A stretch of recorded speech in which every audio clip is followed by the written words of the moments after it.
everybody. I am sitting here with Carol Castle of the New York City team, Castle team. And I just wanted to point out, I've learned something very interesting. If you as a client need to move to New York City, I can put you in contact with Carol. And it's a very detailed situation that you have to have a realtor help you in New York City, or else you can definitely get hurt in the process. So tell me, Carol, if I have a client and I'm saying, Carol, help my client, what would happen in that process? Oh, thanks, Elaine. Well, when you move to New York City, there's a myriad of reasons people come into the city. So we're focusing, a lot of people think New York is Manhattan, but actually there's 5 boroughs. There's Manhattan, Queens, Brooklyn, the Bronx, and Staten Island.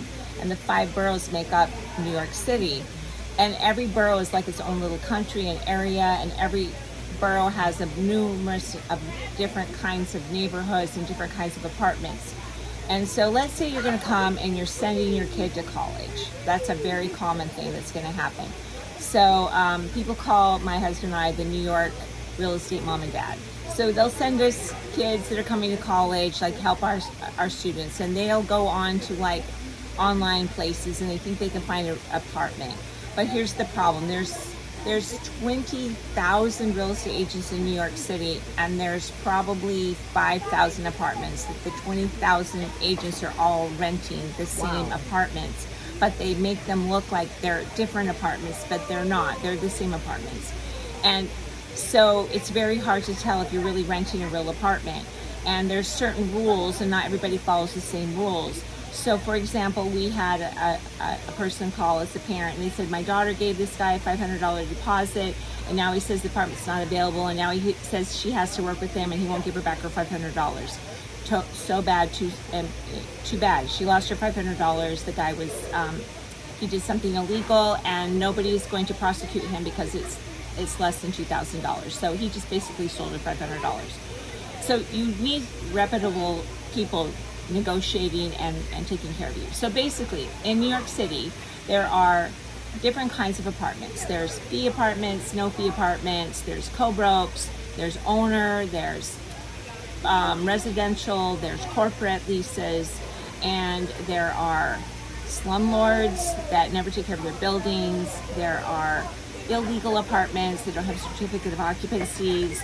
There are buildings with toxic waste in them that you don't know about. They look pretty on the inside, but they have mold on the inside their walls. Like, there's all kinds of situations. So if you just come to New York City and you think, oh, this is a pretty apartment, I love this, and you know nothing about that building or any of the problems or complaints against the building, you don't know what that street is like at night, you don't know that the garbage trucks go down that street. You don't know that that's like where the ambulances go every single night, that you're never going to sleep, that they have rave parties every night. If you don't know the neighborhoods, you rent an apartment and then you never sleep. Those are the things that a real estate agent knows about New York City that we can help you navigate through. So it's really important to have somebody to represent you.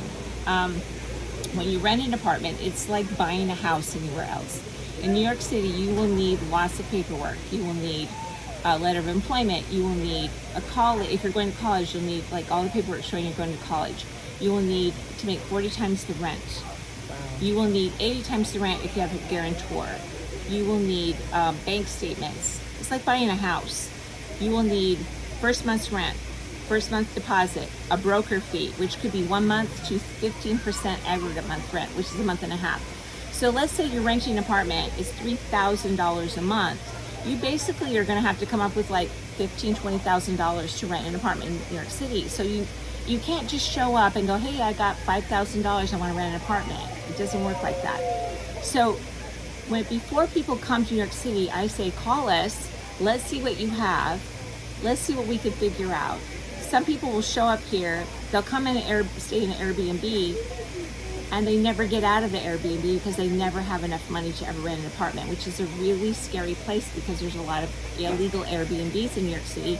And when somebody loses their Airbnb, they're on the street, and then they're homeless and they have no place to live.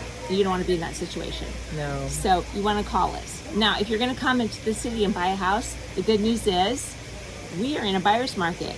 It is the cheapest time ever to buy a house in New York City because we didn't have a seller's market during COVID. We had a buyer's market, and we're still there.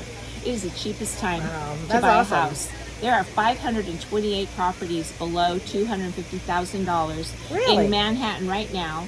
And if you make and they're called HDFC, and if you make $50,000 a year, I can get you an apartment in Manhattan with low income housing. It's possible. I just helped a beautiful 31-year-old. She just bought a $325,000 Manhattan co-op, and she closed, and her payment is less than any rent in Manhattan.